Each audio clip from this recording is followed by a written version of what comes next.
Welcome to So You've Become an Online or Blended Teacher, Now What? This is episode 9, Self-Regulation and Metacognitive Skills for Students. Self-regulated learning involves a high degree of motivation and self-direction. For students who lack these skills, asynchronous learning can be challenging and overwhelming, says Ebner.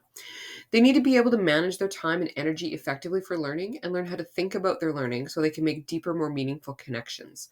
Self-regulation is the number one trait that helps students stick with their online courses.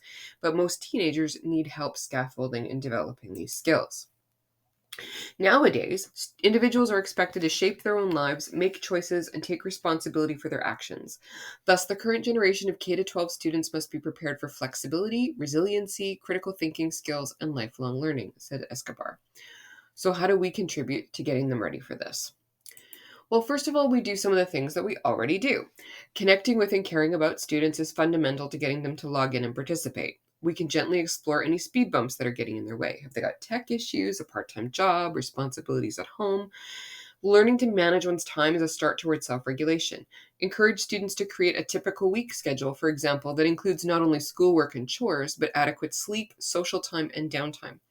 Personalizing their schedules can engage students in planning. They may not stick to these typical schedules, life happens, but it is a place to start.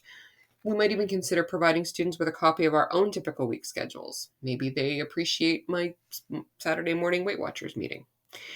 If your online or blended school expects students to spend X number of hours per day or week on classwork, be sure they know that. If you schedule synchronous online meetings, try to make them convenient for students.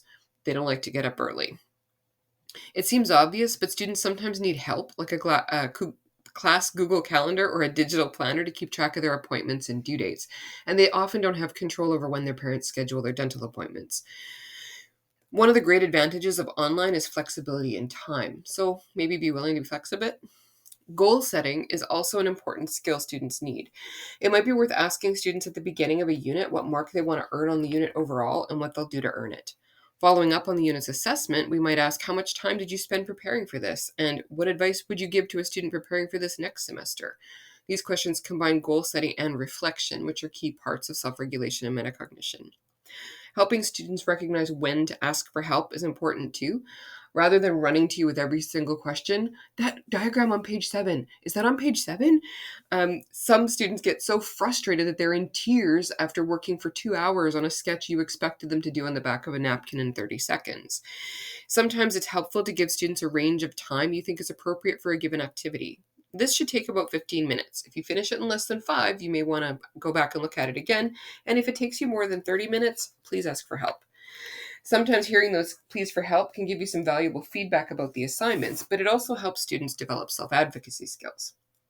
When students are learning at a computer, their video games, YouTube, and other distractions are just a click away. Helping students learn to focus by encouraging them to set a timer, work for 30 minutes and take a 10-minute break, or planning activities that get them away from the computer. Go outside and take 3 photographs you could use to create a cycle diagram for the water cycle. Can be helpful with this. Students also need to be taught metacognitive strategies and which ones are most useful. Many of my students, for example, study by rereading the textbook. So one thing I do is encourage the use of the skills in the high utility part of this table, which I had to cut up to fit on the slide, but it's from Vaughn and Schafel 2019. These are probably things you already do with your students. One of the most important things we can do is teach young people how to learn, because all the facts are either accessible on their phones or they're going to change very soon. Online or in person, students need to know how to self-regulate and be aware of and active in their learning, and they can get better at self-regulation and metacognition. Honest, they just need to practice.